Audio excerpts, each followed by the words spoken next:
Dr. Merrill Matthew, HOD of PG Department of Physics, St. Joseph College, Nilgiri. On behalf of everyone present here, I thank you, ma'am, for providing your gracious presence to join us today. Now, I would like to cordially invite Sridharan sir for the welcome address.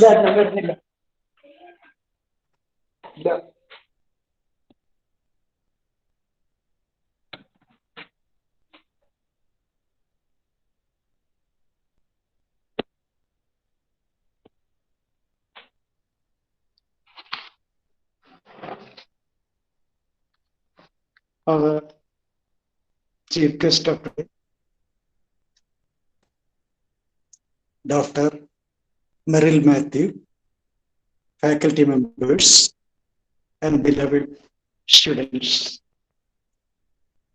It is a matter of pride and pleasure that today we have virtually amongst us Dr. Merrill Matthew from St. Joseph's College, Devagiri. She will talk to us about the application of nanotechnology in the realm of photovoltaics. The students have studied photovoltaics in the first semester. This is a subject of great and timely importance since the role of fossil fuel is decreasing and the importance of solar energy is increasing. I'm sure that you will get a better insight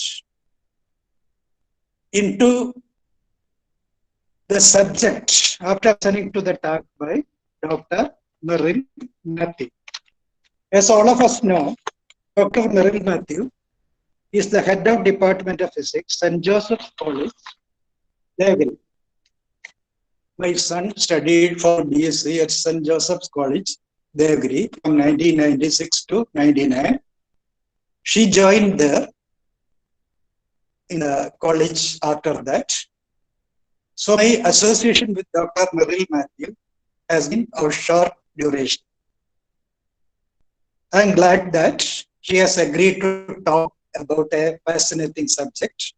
With great pleasure and some pride, I extend a hearty welcome to Dr. Merrill Matthew. I also welcome the faculty members and students who are virtually with us today.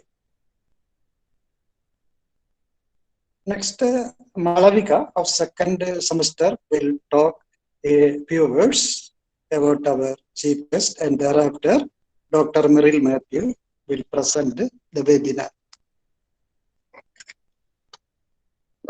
I invite Malavika Matthew to talk few words.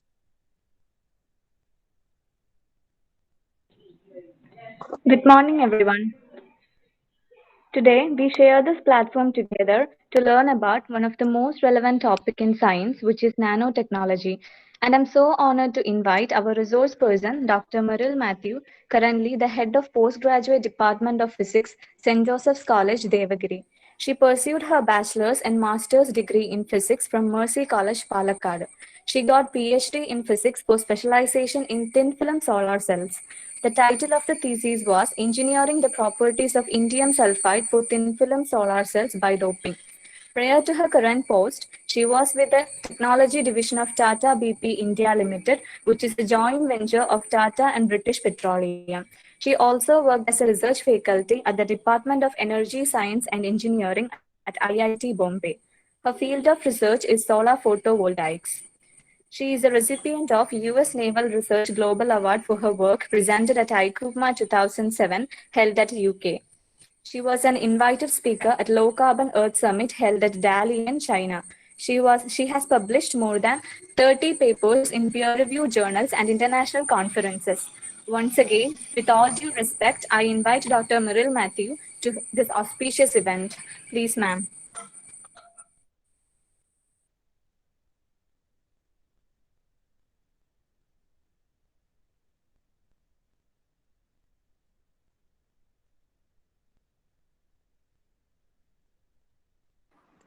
Now, Thank you for your kind words. What we are going to see today is a very vast topic, so we will just have a glimpse about it so that you can work on it. If you are interested, you can look more onto it. So let's start with the topic. Let it be an interactive session. You can intervene at any time. Let us discuss on the matter and then go on.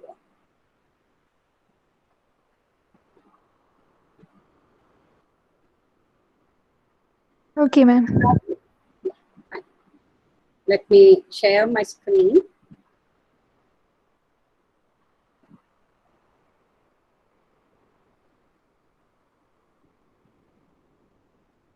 Hope the screen is shared now.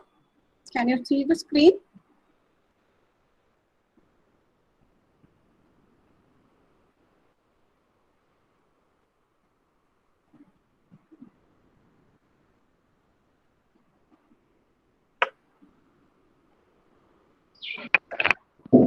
Sorry, Meryl, not able to see. Yeah. Good morning, ma'am. Yeah, it's okay. Now you are presenting. Yeah, I think it should be visible now. Yeah. Yes, now it's okay. Right.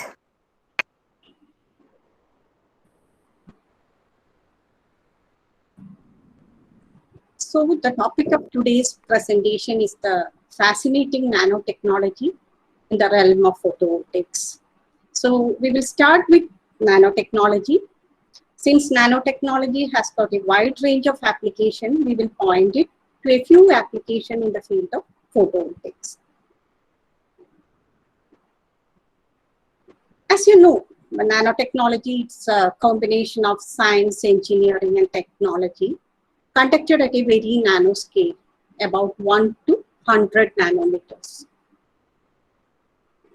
When I say nanometers, you will be familiar with the wavelength of the light in your experiments, which is few hundred nanometers. We are talking about materials at that scale or below that dimension.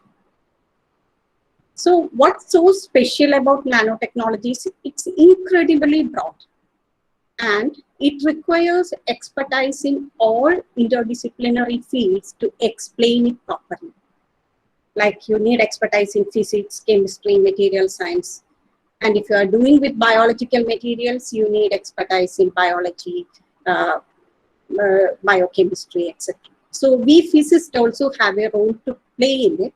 That's the significance why we have this type of this topic in this platform. We physicists have a great role to play in it, to explain the physical phenomena happening in these things.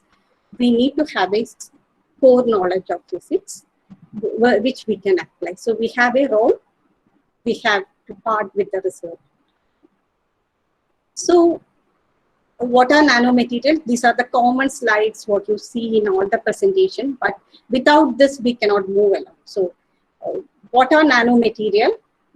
1 to 100 nanometer size, we keep it under. Even few hundred nanometers also, we consider it as nanomaterials in some cases. So if you take better than this scaling, I would like to give the example of a hair. A thick hair, the thickness of a good hair will be around 100 micrometer. So if that is the thickness of the hair, to get 1 nanometer, you have to cut it into 1 lakh times.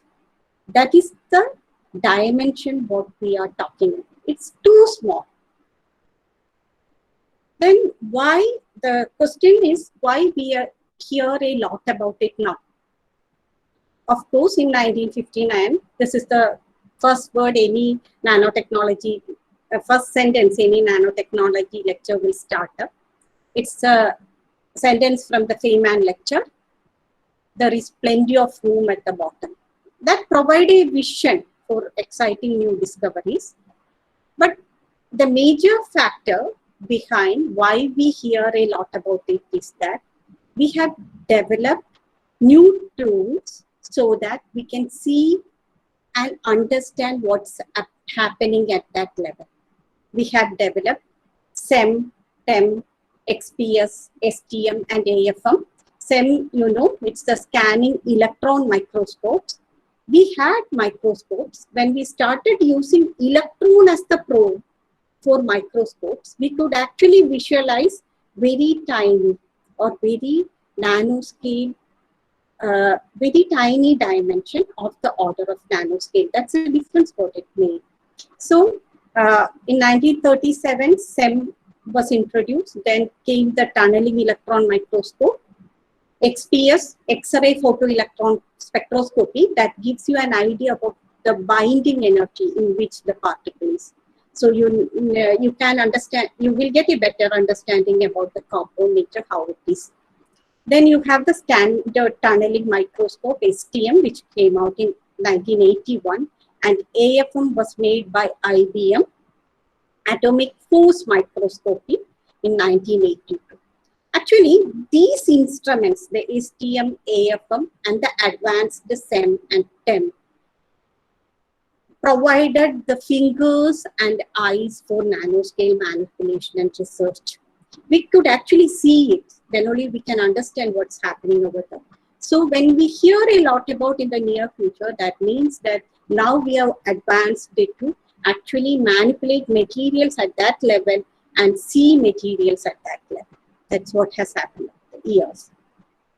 Is it something new? Is it something man-made? No, it was always there. Only thing is that only now we are able to see it and understand what's happening over there. Many fascinating things from nature has its reasoning explained with the help of nanotechnology. Lotus leaf, it has always fascinated us. The water droplets running along the lotus leaf. It lives in a muddy habitat, but it is always clean. It has got a self-cleaning capacity. How it is happening. So now with the help of SEM micrographs, we have seen there are tentacles like this on the surface, which are wax coated, so that it has got a hydrophobicity. Actually, the water molecules will move like this. It cannot adhere to the surface. And we human beings were always interested in it. We do biomimicry. We adapt things from the nature, good things from the nature, try to replicate it. These are self-cleaning fabric developed. Now, the next thing is butterfly wings, fascinating colors of butterflies. Look, it has got a metallic luster. If a color is transmitted or absorbed or reflected, it will not get a metallic luster, because metallic luster is due to the contribution of the scattering due to the plasmonic oscillations of the surface plasmons of the metals. So, when you say that there is a metallic luster, and you can always observe that the color changes by the angle in which you observe. So, how does that happen? If you look closely at the butterfly eggs, this is what you see. And what happens when you have structures like this at a nanometer order or a few micrometers order? This acts like a grating. Grating in the picture. So the diffraction, there is of course a pigment contribution for the butterfly, color of the butterfly wings, but it is enhanced by the structural contribution. These structures on the wings actually produce diffraction patterns, and the constructive interference give you very bright colors. You can see very, at different angles, you can observe actually different colors. That is also due to this phenomena. And you can see butterfly wings having different colors. The spacing between this, when the spacing between these scales varies, actually, then you will get different colors. You will have a basal pigmentation here, and over that pigmentation, these types of structures are made.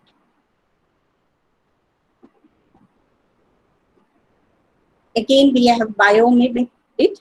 We have made structures like the butterfly wings to get colors like the butterfly colors. It's also used in anti-reflective coating. Structures like this are used in anti-reflection reflective coatings so that we get bright colors like that, anti-reflection. Actually, this is a same picture of one of my results where butterfly-like structures were made using indium sulfide, a compound semiconductor, for anti-reflective applications. This was done by doping a few drops of chlorine to it. I will go fast through these slides. It's actually antibacterial properties of cicada wings. It's due to this nanostructures on the surface of the wings which actually contribute towards the same. We have also tried to biomimic it to have antibacterial surfaces for hospitals and all. It's a char skin, nanoscale patterns on the char skin help to prevent bacteria and algal growth on it. This is used in submarine, tails of submarine, so that it can prevent algal growth and bacterial formations on the surface. Another fascinating thing is the gecko feed. Again, if you look to the nanostructures, you can see that many nanostructures are there. This actually increases the surface area so that it can walk on the walls. The adhesive capacity increases by several extent, and you can do it. And of course, we have biomimic that also. This is a gecko gloves and gecko shoes. They are already in market, which allows you to walk through the walls. So these are some biomimetic material, and what we have: adhesives from gecko's feet, high tensile strength fiber from spider silk, dirt and water resistant paint from lotus leaf, IMOD display from butterfly wings, reduced drag suit for athletes from shark skin, and etc. So, is it only natural? No. It can occur naturally, like volcanic ash. It's produced during lightning, like flash pyrolysis method. Microbes or nanoparticles, nanosubstance and biomolecules, viruses. There are many things which occur naturally in the nano regime.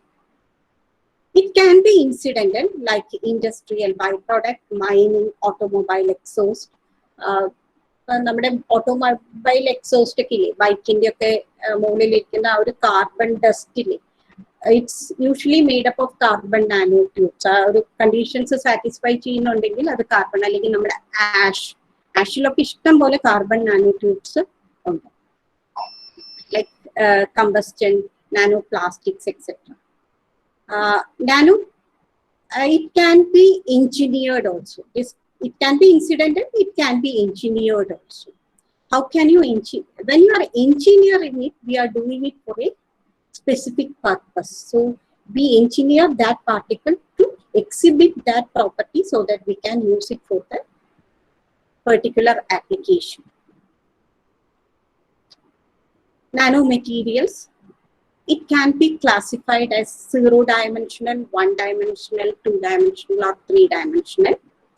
0-dimensional means all the dimensions of that material are in nano region. X, Y, Z, ellam nano order like. Carbon-onion, nanoparticles, quantum dots, etc. fall into that category. Actually, the main advantage is it's very small in all dimensions. It has got very unique properties due to this quantum confinement nature. But the main disadvantage is that it gets agglomerated. It cannot actually, it's very difficult to keep or sustain a particle as a quantum dot. If it is in a liquid format, it will accumulate. So it's given a covering or a coating to avoid the agglomeration. Next is the 1-dimensional one, where the nanoparticle is allowed to grow in 1 dimension. So 2 dimensions are in nano regime, and 1 dimension will not be in nano regime. Single-walled carbon nanotube, multi-walled carbon nanotubes, nano wires, core shell arrangement, nanowires, etc. come into this category. The main advantage is that it's very flexible for wearable electronic devices and all. We use this technique. It's flexible. You can make nanowires, make wearable things, flexible things with it, and then you can use it. So it's that are the main advantages of. These are just one or two advantages. Depending upon where we use it, what we are using, it varies a lot. This is just a general introduction. So the main disadvantage is the low packing density. Two-dimensional means two dimension of that particle will be out of nanorigid. Only one dimension will be in nanorigid. Mostly the thickness will be in nanorigid. It can grow in other two dimensions. Graphene is a good example. We all are very much fascinated about graphene, a molecular material with it's just one atom thick, but as strong as steel, and it has got very high conductivity. So now scientists are behind it. Everyone is trying to get the maximum potential out of this magical material. Thin film, nano thin films also comes into this category. Nano flakes also comes into. The surface area will be quite high in this case. That's why it's that's the main advantage of this. Restacking, electronic conductivity are the main issues what we see in the case of some of these two-dimensional nanomaterials. And when you look into three-dimensional nanomaterial, it can grow in all the three dimensions, but it constitutes of nanoparticles. The material as such will be in three-dimensional, but the constituent elements will be of nano size. Pillared graphene, metal organic framework, aerogels, nanocomposites, etc. come into this category. It is used as electrodes, it's used in supercapacitors, it's used in it's used for water purification, etc. Stability and manufacturing are the major limitations of three-dimensional nanoparticles, nanomaterials. So if you look into the energy, density of states, of course, all of you are familiar with this graph because you have drawn it a lot of times during your solid state paper. So this is the normal graphical representation of density of states. In a 3D nanomaterial, the graphical representation is almost the same. But when you look into 2D, actually 2D nanomaterials, which is classified, which comes under the quantum well category. So the density of states representation is something, it's a step-like representation, it's not continuous as here. When you go into one dimension, the density of state has got a spiked sawtooth model. Quantum wire, the density of state of a quantum wire is given here. And when you move on to quantum dot, the density of state is discrete.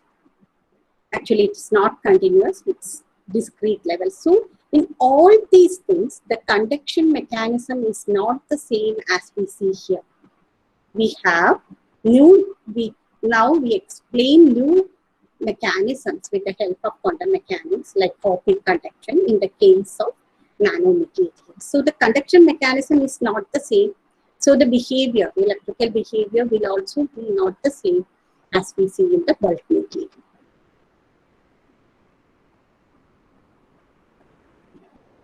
How we can make it? We can make it using different techniques, but there are two approaches. Just logics. If you have a big thing, macro particle, just grind it so that you will get small particle. That's a top-down approach. Bulk thing, powdered to a nano level, you will get nanoparticle. It can be done using mechanical process like grinding. thermal ablation, using temperature you can ablate. Optical process like laser ablations, using laser you can do it. You can do it by sputtering, where high energetic ions are used to take out nanoparticles or nanomaterials out of the bulk material, or it can be done by chemical etching. In the bottom-up approach, you have atoms which join together to make clusters, and then they nucleate together to make nanoparticles. That's the bottom-up approach. It can be done by chemical vapor deposition techniques, salt gel techniques, chemical reactions, what we see, electrochemical reaction, that is chemical reaction assisted by electrical power, biological reduction, and atomic and molecular condensation.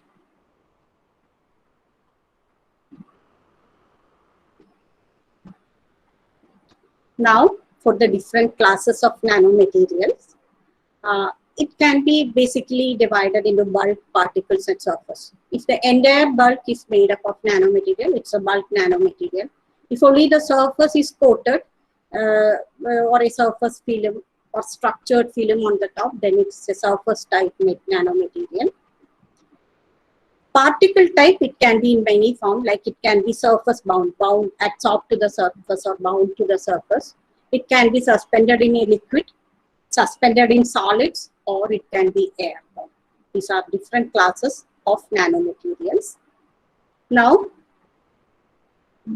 what's so different about nano is that when you have nano scale materials, its properties are different from the bulk material. That's a major difference. That's why it's so fascinating. The quantum size effect result in unique mechanical, electronic, photonic, and magnetic properties of the nanoscale material. Chemical, if you talk about the chemical reactivity, it's very high because the surface area is huge or enormous. Vast increased surface area, it's around 1000 meters square per gram. I will have the next slide on how you will get a picture how enormous the surface area is. You can have unique new chemical forms of the common chemical elements, like carbon is the common example what we put up on. Fullerenes, nanotubes, carbon, titanium dioxide, zinc oxide, and other layered compounds. All these are carbon, but they have very different properties. But, fullerenes, nanotube, graphene, graphite, graphene oxide, reduced graphene, all these are different forms of carbon, but all of them have very different and unique properties depending upon their structure, size, etc. And also, titanium oxide, zinc oxide, other layered materials also have this different forms, and they also differ in properties, and they have size dependent property. If you look volume to surface to volume ratio, a 3 nanometer iron particle has around 50% of the atoms on the surface. We always know that the atoms on the surface behave in a very different way. And think of a situation where 50% of the atoms are on the surface. So that material will behave in a very different way. That's what we are observing in nanoscale materials. So structure changes. With all these changes, actually the optical property, the electrical property, band gap, melting point, specific heat, magnetic property, reactivity, everything changes. To have, again I'm saying it once more, this is actually a generalized explanation how the property changes from material to material, cases to cases, this may differ, but usually this is the usual condition.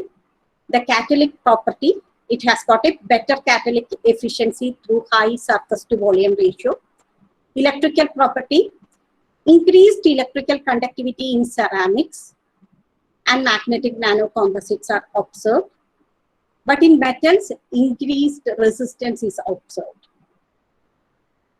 If you look into the magnetic property, increased magnetic coactivity or coercivity up to a critical grain size is observed.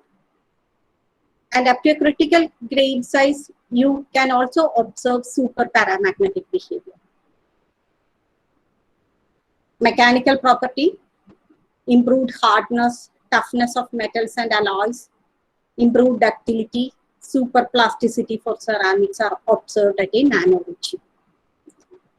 If you look for the optical properties, the spectral shift of absorptions and fluorescence properties are observed. Actually, when the band gap varies, when you say that the band gap varies, actually the emission or absorption will also vary. And the absorption will also vary, and the color you see also changes. That's why when you say nano, you say the pure type of colors or a spectrum of colors or in front of you, because the actually absorption and the fluorescence of the material changes at the nano level, so that you can make same material having different colors. The thing is that the particle size will be different.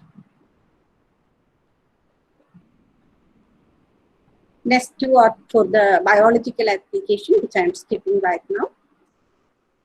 This is a 1 centimeter square cube. If you look, you can see that the surface area of this cube is 6 centimeter square. If you're cutting down to 1 nanometer cube, the surface area will be 6 crore centimeter square times. It's a 2 centimeter square cube. And once you, so the total surface area will be 24 centimeter square.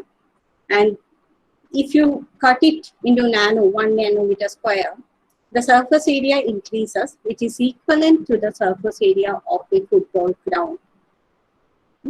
So when we say that the reaction rate increases or the catalytic property increases, it's that the surface area increases drastically. And the properties of the surface molecules are entirely different. They contribute towards the properties of the nanoscale material. At nano, these colors always attract us.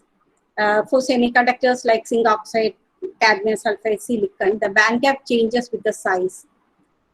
Band gap is the energy needed to promote an electron from the valence band to the conduction band. We know that. And it's due to the absorption of this energy that element appears to be in that color. So here the band gap varies. So the color, the absorption also varies and the color also varies. And the color what we see is not always due to band gap. It can also be due to the fluorescent emission, interband emissions, fluorescent emissions of the material. But we observe very similar property in metal nanoparticles also. We know that in metals you don't have a band gap, so it's not the band gap that is contributing towards it, and the metallic luster is due to the reflected light by the high density electrons. It's a mirror-like appearance. So, but when metal particles are reduced in size, it absorbs some light, leading to some color. That's what we see in these nanoparticles. This is actually gold nanoparticles of size 200 nanometer, 100 nanometer, 50 nanometer, and 5 nanometer. It's easily, you can make nanoparticles of gold easily. It's not easily oxidized. And this phenomenon, it's not new. It was used by our ancestors in coloring glasses during the earlier centuries. It's not only gold, even silver, copper also give attractive colors. We have said that it can have different structures. Actually, these are the different structures of zinc oxide. Now, let us go to the timeline. We were actually using this nanotechnology for ages, but we never knew that it's in the nano regime that's contributing, something in the nano regime that is contributing towards its unique property. We only knew certain mechanisms which actually gave that unique properties. Dating back to 4th century, this is the Lycurgus cup. Lycurgus cup gives a green color, opaque green color when the light is reflected, and when the light is transmitted, it will give a ruby red color. People were quite curious about it. After the development of SEM, they analyzed it and they could found gold, silver, and copper nanoparticle at a certain ratio, which actually gave this property to the Lycurgus cup. Then these domes, even now we do glass painting to windows. After a few years, you can see they fade off. Most of you might have done some glass painting on your windows or something. Over the years, it fades off. But you can see glass domes, stained glass domes of 6th century or 9th century. This is of 9th century of Notre Dame Cathedral. They are still very bright, and the reason behind it is dispersed with nanoparticles of gold, silver, and other metals, which give, and that is used to actually give paint or give color to these glasses.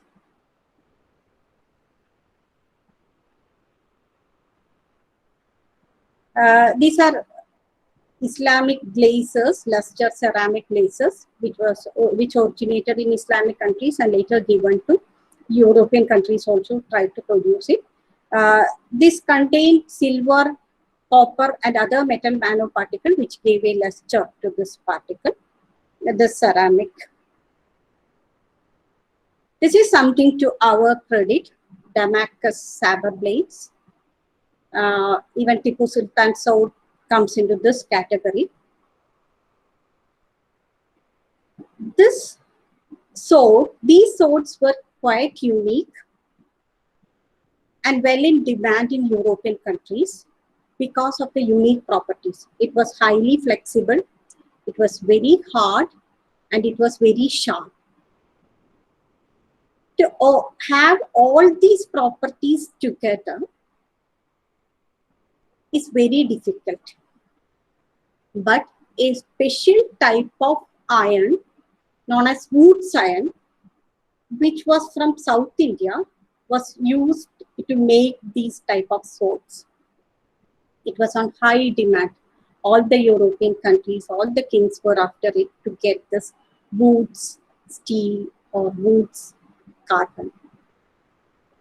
Wood's carbonated iron. Actually, now when you analyze it, people were badly behind it. They tried to have combinations of carbon at different levels, but they could never achieve it. And now, with the help of SEM, we are able to find out that it is the carbon nanorods on these swords that actually give this unique property. This might have been accidental. ആരെങ്കിലും അതിന്റെ കഥകൾ stories എപ്പോഴും പറയുന്നത് അതൊരു accidentally ഉണ്ടായതാണെന്നാണ്. പക്ഷെ ഇതിന്റെ origin ചേര ഡൈനാസ്റ്റിയിലാണ്. എന്ന് പറഞ്ഞാൽ സൗത്ത് ഇന്ത്യ, നമ്മുടെയും തമിഴ്നാടിന്റെ ഒരു ഭാഗമൊക്കെ കൂടെ ചേർന്നിട്ടുള്ളതാണ് ചേര ഡൈനാസ്റ്റി. ചേരൻസ് ആണ് ഈ ഒരു സ്റ്റീല് ജനറേറ്റ് ചെയ്തിരിക്കുന്നത്. വുഡ് സ്റ്റീൽ എന്നാണ് അത് പറയുന്നത്. നമുക്കിപ്പം ടിപ്പു സുൽത്താന്റെ ഒരു സോഡ് നമ്മുടെ ഡൽഹിയിലുള്ള മ്യൂസിയത്തിലുണ്ട്. And it also shows these carbon nanoroid-like structures which give unique properties to the sword. Now, going into the middle era, that was actually the prehistoric age, what we discussed now. Now, coming into modern era, 1957, Michael Faraday discovered that colloidal ruby gold. colloidal form of gold will give a ruby color, and it is known as ruby gold colloid. In 1936, Erwin Muller, working at Siemens Research Laboratory, invented the field emission microscope. The SEM, what we use right now is the field emission SEM, which gives better picture quality at a nano ratio. In 1950, Robert Dinager developed the theory and the process for growing monodisperse colloidal material. Controlled ability to fabricate colloids enables specialized papers and paints were also formed due to it. In 1947, Bell Labs discovered the semiconductor transistor and explained this. In 1959, it was the Richard Feynman who said there is plenty of room at the bottom. We developed STM in 1981. This is done in 1989 by IBM, that they could write IBM using nano particles, okay, nano atomic level. In 1990s to 2000, it has been applied. The unique properties of nanotechnology was applied, and many materials came out of it. In 2004, a single sheet graphene was developed. In 2016, Fraser and Bernard got Nobel Prize in Chemistry for their research in developing a nanoscale machine. This is a nano car developed by using molecules. So this is a state-of-art graphene, one-layer atomic strip, stronger than steel with fast electron transport. This is a molecular switch. One molecule at different pH level will act as a switch. This is a nano car where the wheels are nanomolecules. Nanotechnology is used in diversified field of applications. It's used in gene therapy, targeted drug delivery, etc. These are the different fields whether it is used. Nowadays, we see the term nano in each and everything, starting from the bristles of your toothbrush to the water purifier, whether it is a washing machine, whether it is a AC, everything comes with the term nano. It's nano-coated, bacterial-free, everything. So it is used in almost all the fields, like pharmaceutical, healthcare, agriculture and biotechnology, communication, air purification, defense, robotics, water filtration, oil and gas, energy storage, energy application, cosmetics, etc. So these are some of the applications. In medicine, it's used in cancer detection, drug delivery, prevention and control, nano biosensors. It's used in food and cosmetic. Most of the cosmetic things that you use now, for example, sunscreen, it contains zinc oxide nanoparticles in it. And food packing, etc. In food packing, nano-size powders to actually increase the supplementation of food, we use it. It is used as additives in creams. Human environmental and health, if you look, we use it for water purification, nano capsule for pesticide delivery, nanotechnology applied in textile for improved protection, nanotubes used for improved efficiency of solar panels. Quantum dots are used in LED panels for sunscreens. You know the current advancements in the TV screens and all. You see the advertisement saying that Samsung quantum dot LED TV, where each dot will emit radiation so that you get a better clarity. Additive to paints, again we see there's a lot of advertisements saying that antifungal property due to nano acids. Additives to paint, waterproof coatings, improved psychochemical properties of the construction material, lighter, stronger automotive materials, etc. are formed by nanoparticles. If we say that there are 4 generations of nano products, one is the passive one, just passive nanostructures or nanoparticle. An example is actually waterproof cement is an example of passive nanostructure, where the cement or the cement bricks are coated with carbon nanotube so that they have a waterproofing. The second generation are active nanostructure. For example, നമ്മുടെ mobile phones ഒക്കെ നമ്മൾ തിരിക്കുന്ന സമയത്ത് അത് auto rotate ചെയ്യും അല്ലേ? It's because it has got MEMS incorporated in it. Micro electromechanical system, MEMS, just like the chips, you have MEMS, where mechanical system is also included into it. You have MEMS and NEMS, nano electromechanical system, but commonly termed under MEMS. Where you have during auto rotation, these MEMS, which has got accelerators, gyroscopes, and actuators and sensors, they sense it and auto rotate the screens. They are actually examples of second generation of active nanostructures. The third generation of nanostructure, it is actually particles and machines working together. For an example, LG a few years back proposed a auto healing scratch foam. If you have a scratch on the foam, it will auto heal it. It will heal by itself the scratches. That is a good example of third generation of nano system. Fourth generation, it's just like fiction. It's something like nano, generated in nano factories, controlled by nano materials. That's the way we are planning things again, and that is the fourth generation of molecular nanosystems. So it has got lots and lots of application. Don't think that this is just a research thing.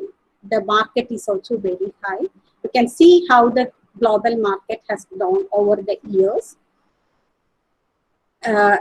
When the market grows, the job opportunities are also quite high.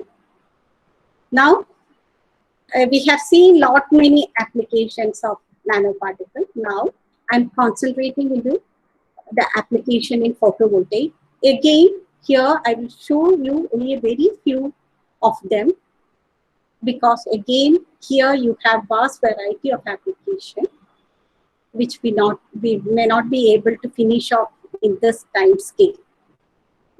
നിങ്ങളുടെ attention ആണെങ്കിൽ ഒരു particular ടൈമിൽ കഴിഞ്ഞാൽ നിങ്ങളെ പിടിച്ചിരുത്താൻ പറ്റില്ല എന്ന് എനിക്കറിയാം. അപ്പൊ അതുകൊണ്ട് നമ്മൾ കുറച്ച് application we will discuss some application in which I have hands-on experience. Before starting up, solar cell, you all know about the solar cell working. We have studied it in your first semester. So, you know, when photovoltaics means, photo means light and voltaics means voltage, how you can create voltage from light, that is what we deal in photovoltaics. When photon falls and if the band gap of that material is of the order of the photon absorbed, it will get excited and you will have an electron hole pair. And this electron hole pair moves under the field generated by a PN junction. It's a semiconductor material. We make a PN junction. That PN junction material will act as a solar cell. If you look into the IV graph, you can see that the shift is in the fourth quadrant. What does that mean? It means that voltage is positive and the current is negative. When it is in the fourth quadrant, that gives you an idea that it's not receiving energy, it's actually applying energy. If it is applying energy, that means energy is being generated. So in a solar cell, energy is converted and energy is generated so that you can use it as use it for other application. And it's the only mechanism where you can directly convert one form of energy into electricity. Because in all other cases, whether it is a windmill, whether it is a hydropower plant, you actually use a turbine where you cut the magnetic field line to produce current. Here, we use a PN junction to directly convert electricity, directly convert light to electricity. So again, in solar cell, you have different generation. The first generation is the silicon solar cell. 95% of the market still holds to silicon solar cell. ഇപ്പോഴും നമ്മുടെ roof ടോപ്പിൽ കാണുന്ന solar cells എല്ലാം silicon solar cell ആണ്, mostly silicon solar cells ആണ്. Then you have the second generation, which is the thin film solar cell. Third generation, which is the nanocrystalline, all the future things which came out were classified under the third generation: nanocrystal, polymer based, perovskite solar cells, dye sensitized solar cells, heterojunction solar cells, etc. I will give a very, in silicon solar cell, crystalline or multi-crystalline silicon is used to make the solar cell. The PN junction is formed by P-type silicon and N-type silicon. Using P-type silicon and N-type silicon, and you make a solar cell. In thin film solar cell, we use a thin film of the material. Bulk silicon solar cell is around 300, starting from 100 micrometer to 300 micrometer thick. Whereas thin film solar cell, usually they are few micrometers thick, 1 or 2 micrometer thick. They can be, that is, a substrate is usually coated with a semiconductor material which can do the same action as that of the silicon PN junction. The advantage is that cost can be reduced because the material used is very less. Here we are using 1 or 2 micrometer thick film, so the material used is very less. You can have it on flexible substrate. You can have it on substrate of any shape or size. So they are being used. But if you look into the market contribution of thin film solar cells, they were quite low. In 1990s or in 2000, the target of solar cell industries was to reduce the price or cost of solar cell to less than $1 per watt. All these works were done on it, and cadmium telluride solar cell qualified it initially, but the market contribution was very low because tellurium was poisonous. So cadmium telluride as a compound is not poisonous, but if it is exposed to some fire conditions, tellurium may be exposed and it can produce health hazard. So it was not used. But there are other compound thin films used, like copper indium sulfide thin film, amorphous silicon thin film. Amorphous silicon thin film, you will be quite familiar.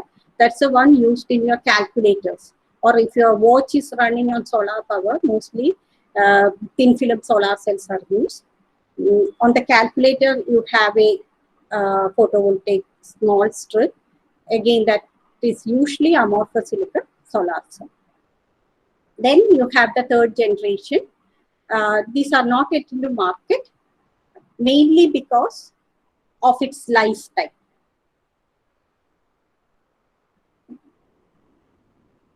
The silicon solar cells are sold in market with a guarantee for 25 years. 25 years just working, 25th year, അതിന് 80% of initial performance ഉണ്ടാവണം എന്ന നിർബന്ധമുണ്ട്. ഇല്ലെങ്കിൽ നമുക്ക് അവർ മാറ്റി തരും. അപ്പം നിങ്ങൾ മേടിക്കുമ്പോൾ ആ ഗ്യാരണ്ടി കാർഡ് മേടിക്കാൻ ഓർക്കുക. അതുപോലെ 25 years ഗ്യാരണ്ടിയിലാണ് നമ്മുടെ സിലിക്കൺ സോളാർ സെൽസ് വരുന്നത്.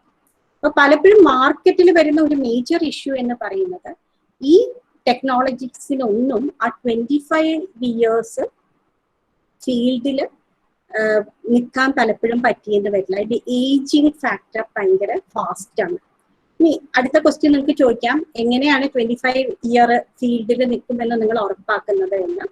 Actually these solar cells whenever you make a very small change, ഇപ്പൊ അതിന്റെ മുകളിലത്തെ പെയിന്റ് നിങ്ങൾ മാറ്റാണ് അല്ലെങ്കിൽ ഒരു വയർ മാറ്റാണ്, it has before going into market it has to go to a ageing test, accelerated ageing test എന്ന് പറയുന്ന ഒരു ആക്സിലറേറ്റഡ് ഏജിങ് ചേംബർ ഉണ്ട്.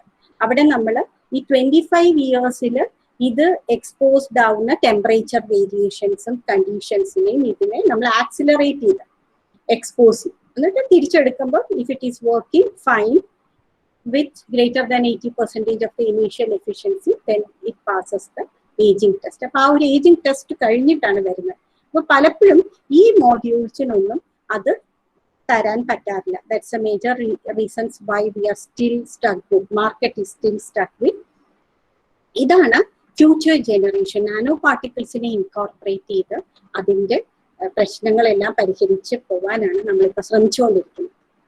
That is a 4th generation. ശരിക്കും 3 generations ഉള്ളൂ. ഇപ്പം പല ടീംസും ഒരു 4th generation കൂടെ പറയാറുണ്ട്. And 4th generation is the hybrid solar cells. Hybrid solar cells നമ്മൾ ചെയ്യുന്നത് ഈ ടെക്നോളജീസിന്റെ എല്ലാം ഗുഡ് പാർട്ട് ബെനിഫിറ്റ്സ് എടുത്തിട്ട് അതിനെ കമ്പൈൻ ചെയ്തുണ്ടാക്കുന്ന സോളാർ സെൽസിനെയാണ് നമ്മൾ ഹൈബ്രിഡ് സോളാർ സെൽസ് എന്ന് പറയുന്നത്. So this is the latest report on the best research cell efficiency. Every year NREL, National Renewable Energy Laboratory of USA will publish the chart of highest best research cell efficiencies. ഇവിടെ നിങ്ങൾക്ക് നോക്കിയാൽ 47.1% efficiency എന്നൊക്കെ കാണാൻ പറ്റും. പക്ഷെ ഈ ഒരു purple കളറിലുള്ളത്, magenta colour എന്ന് നമുക്ക് പറയാൻ പറ്റില്ല, ഈ ഒരു കളറിലുള്ള പിങ്ക് കളർ എന്നൊക്കെ പറയുന്നത് actually they are gallium arsenide based solar cells. They are not used for terrestrial application, they are used for space applications because they are very costly. അതിന്റെ കോസ്റ്റ് കൊണ്ട് തന്നെ നമുക്ക് അതൊരിക്കലും ടെറസ്ട്രിയൽ ആയിട്ടുള്ള ആപ്ലിക്കേഷൻ ഉപയോഗിക്കാൻ പറ്റാറില്ല. അത് they are designed and made for the space applications. പിന്നെ ഇതാണ് crystalline silicon solar സെൽസിന്റെ efficiency.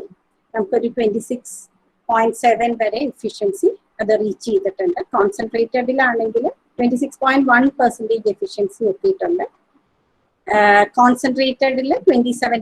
Concentrated എന്ന് പറഞ്ഞാൽ കുറേ സ്ഥലത്ത് വീഴുന്ന ലൈറ്റിനെ ഒരു പോയിന്റിലേക്ക് കോൺസെൻട്രേറ്റ് ചെയ്ത് കൊടുക്കുമ്പോൾ കിട്ടുന്ന എഫിഷ്യൻസിയാണ് അത് പറയുന്നത്. ഇതാണ് സിലിക്കൺ സെല്ലിന്റെ എഫിഷ്യൻസി. അതിനെക്കാട്ടിലും താഴെയാണ് ബാക്കിയുള്ള എഫിഷ്യൻസി എന്ന് നമുക്ക് കാണാൻ പറ്റും. പെറോസ്കൈറ്റ് സോളാർ സെല്ല് സിലിക്കൺ സോളാർ സെല്ലും കൂടെ ചേർത്തിട്ടുള്ള ഒരെണ്ണത്തിനാണ് അതിന് കൂടുതൽ എഫിഷ്യൻസി വന്നിട്ടുള്ളത്. സിലിക്കൺ സോളാർ സെല്ലിന്റെ മുകളിൽ തിൻ ഫിലിം ഹൈബ്രിഡ് സ്ട്രക്ചേഴ്സ് എന്ന് ഞാൻ പറഞ്ഞു, പെറോസ്കൈറ്റ് ആയിട്ടുള്ള ഒരു സോളാർ സെൽ കൊടുത്തിട്ട് ചെയ്യുന്നതിന് it has reached up to efficiency of 29.1%. ഇതാണ് എഫിഷ്യൻസി ലെവൽസ് എന്ന് പറയുന്നത്. അപ്പൊ നമ്മളിപ്പം സിലിക്കൺ സോളാർ സെല്ലിനെ ഓൾമോസ്റ്റ് 24% എഫിഷ്യൻസി എന്നൊക്കെ പറയുമ്പം there is a theoretical limit. Shockley എന്നാണ് നമ്മൾ പറയുക. അതിനൊരു തിയറിറ്റിക്കൽ ലിമിറ്റ് ഉണ്ട്. എന്തുകൊണ്ടാണ് തിയറിറ്റിക്കൽ ലിമിറ്റ് എന്ന് പറഞ്ഞാൽ ഒരു മെറ്റീരിയലിന് അതിന്റെ ബാൻഡ് ഗ്യാപ്പിന് മുകളിലുള്ളത് മാത്രമേ അബ്സോർബ് ചെയ്യാൻ പറ്റുള്ളൂ. ഇനി ബാൻഡ് ഗ്യാപ്പിന്റെ മുകളിലുള്ളത് അത് അബ്സോർബ് ചെയ്യുകയാണെങ്കിൽ it gets excited to a higher energy level. Band എഡ്ജിലേക്കല്ല, കണ്ടക്ഷൻ ബാൻഡിന്റെ എഡ്ജിലേക്കല്ല, ഒരു ഹയർ ലെവലിലേക്കായിരിക്കും അത് എക്സൈറ്റ് ചെയ്യുന്നത്.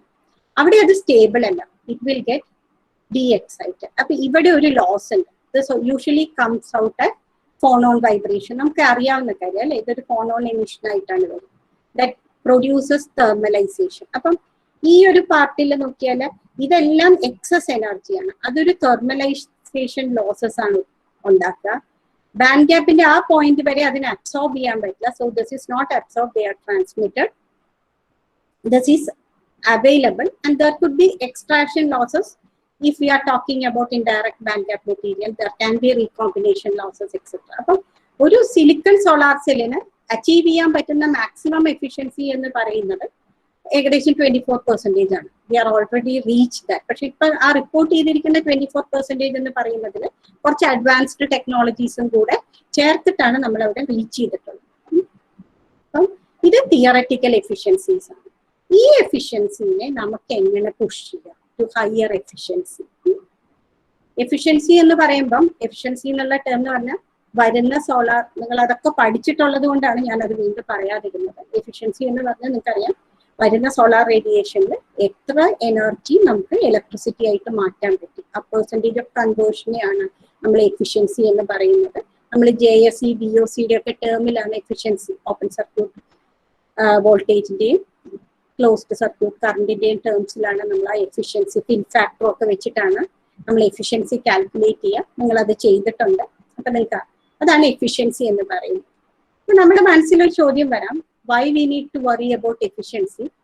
The input is actually free. Solar energy എന്ന് പറയുന്നത് ഫ്രീ ആയിട്ടുള്ള ഒരു സാധനമാണ്. Why we are worried about efficiency?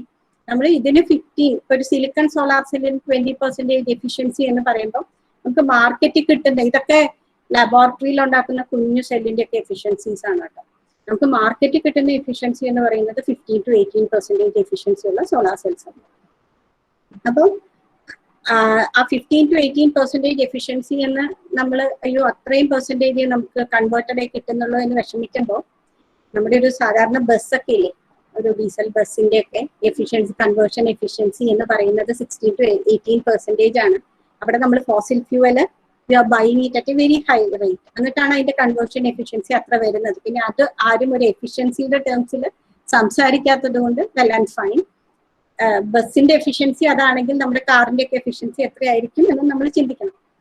ഇനി ഇവിടെ എഫിഷ്യൻസി ഫാക്ടറിന്റെ സിഗ്നിഫിക്കൻസ് എന്താന്ന് വെച്ചാൽ, എഫിഷ്യൻസി കൂടിയാൽ നമുക്ക് കോസ്റ്റ് കുറയ്ക്കാൻ പറ്റും. കാരണം ആ മെറ്റീരിയൽ തന്നെ കൂടുതൽ ഇലക്ട്രിസിറ്റി പ്രൊഡ്യൂസ് ചെയ്യാൻ, അപ്പൊ നമുക്ക് കോസ്റ്റ് റെഡ്യൂസ് ചെയ്യാൻ പറ്റും. രണ്ടാമത്തെ മെയിൻ ഫാക്ടർ, നമുക്കിത് നിങ്ങൾ സോളാർ പാനൽസ് ഇരിക്കുന്നത് കണ്ടിട്ടുണ്ടാവും അല്ലെ. ഇപ്പം നമ്മുടെ നെടുമ്പാശ്ശേരി എയർപോർട്ടിലൊക്കെ സോളാർ പവേർഡ് ആയതുകൊണ്ട് ഏക്കേഴ്സ് കണക്കിന് സോളാർ ഫാംസ് വെച്ചിട്ടുണ്ട്. അല്ലെങ്കിൽ നമ്മുടെ വീട്ടിന്റെ മുകളിലാണെങ്കിലും വെക്കുന്ന 1 kilowatt പാനൽ എന്ന് പറയുന്നത് 1 meter square into 1 meter square ഏരിയയിലാണ് നമ്മൾ വെക്കുന്നത്. ആ ഏരിയ നമുക്ക് കുറയ്ക്കാൻ പറ്റും എഫിഷ്യൻസി കൂട്ടുകയാണ്. രണ്ട് ഫാക്ടേഴ്സ് നമ്മൾ എഫിഷ്യൻസിയെ കുറിച്ച് വറീഡ് ആവുന്നത് കോസ്റ്റ് റിഡക്ഷനും നമുക്ക് ഇത് ഇൻക്രീസ് ചെയ്യാനാണ്. If you have a very cheap technology, ഇപ്പം people are working on solar paints, nano inks വെച്ച് സോളാർ പെയിന്റ്സിലൊക്കെ വർക്ക് ചെയ്യുന്നുണ്ട്. ഇപ്പൊ നിങ്ങളുടെ ടൈൽസ്, വീട്ടിന്റെ മുകളിലുള്ള റൂഫ് ടോപ്പ് ടൈൽസിൽ നമുക്കൊരു പെയിന്റ് അടിക്കാം which can extract solar energy എന്നാണെങ്കിൽ, അത് കോസ്റ്റ് കുറവാണെങ്കിൽ അതിന് എഫിഷ്യൻസി എത്ര കുറവാണെങ്കിലും നമുക്കത് ഉപയോഗിക്കാൻ പറ്റും അല്ലെ. അപ്പൊ എഫിഷ്യൻസി മാത്രമല്ല ഒരു ഡിറ്റർമിനിങ് ഫാക്ടർ എന്ന് പറയുന്നത്, how effective it can be applied എന്നത്. അപ്പൊ നമ്മുടെ ഇപ്പൊ നമ്മൾ പറയാവുന്ന കാര്യം എന്താണെന്ന് വെച്ചാൽ, ഇത് തിയററ്റിക്കൽ എഫിഷ്യൻസി ലിമിറ്റാണ്. ഈ തിയററ്റിക്കൽ എഫിഷ്യൻസിനെ ഇതിന്റെ മുകളിലേക്ക് ഒരു ഹയർ എഫിഷ്യൻസി ലെവലിലേക്ക് പുഷ് ചെയ്യാൻ വേണ്ടി നമുക്ക് നാനോ പാർട്ടിക്കിൾസ് ഉപയോഗിച്ച് ചെയ്യാൻ പറ്റും. And how we do it എന്നുള്ളതാണ് we are going to see in next few slide. അപ്പൊ ഇവിടെ there can be various losses. One is the transmission loss, thermalization loss, contact loss, recombination loss, etc. will be there.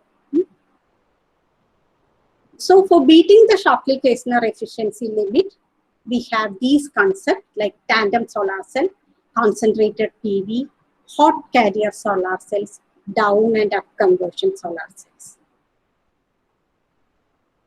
Tandem solar cells എന്ന് പറഞ്ഞാൽ multiple, ഒരു single junction പകരം നമ്മൾ multiple junctions വെക്കുകയാണ്. അപ്പൊ ഒരു ഏറ്റവും സ്മോളർ ബാൻഡ് ഗ്യാപ്പ് ഉള്ളത് ഏറ്റവും ബോട്ടമിൽ വെക്കും. അതിന്റെ മുകളിൽ ഒരു ഇന്റർമീഡിയറ്റ് ബാൻഡ് ഗ്യാപ്പ് ഉള്ള സോളാർ സെല്ല്, ഒരു PN ജംഗ്ഷൻ അതിന്റെ ഇടയ്ക്ക്, അതിനെക്കാട്ടിലും. അപ്പൊ നമുക്കിവിടെ രണ്ട് കാര്യം കുറയ്ക്കാൻ പറ്റും. ഒന്ന്, നമുക്ക് ഈ ട്രാൻസ്മിഷൻ ലോ, നമുക്ക് ബാൻഡ് ഗ്യാപ്പ് ഏറ്റവും സ്മോൾ, ഇവിടെ നോക്കിയാൽ ഏകദേശം 1.5 ബാൻഡ് ഗ്യാപ്പിനാണ് മാക്സിമം എഫിഷ്യൻസി കിട്ടുക. അപ്പം ഇതുവരെ ഒരു പീരീഡ് വരെയുള്ള റിസർച്ച് മുഴുവൻ ഈ ഒരു ബാൻഡ് ഗ്യാപ്പിന് നിയർ ബാൻഡ് ഗ്യാപ്പ് ആയിട്ട് നമുക്ക് മെറ്റീരിയൽ ഡെവലപ്പ് ചെയ്യാൻ പറ്റുമോ, സെമി കണ്ടക്ടർ മെറ്റീരിയൽ ഡെവലപ്പ് ചെയ്ത് ആ ബാൻഡ് ഗ്യാപ്പിൽ ഒരു സോളാർ സെൽ ഉണ്ടാക്കാൻ പറ്റുമോ എന്നാണ് നമ്മൾ ചിന്തിച്ചത്.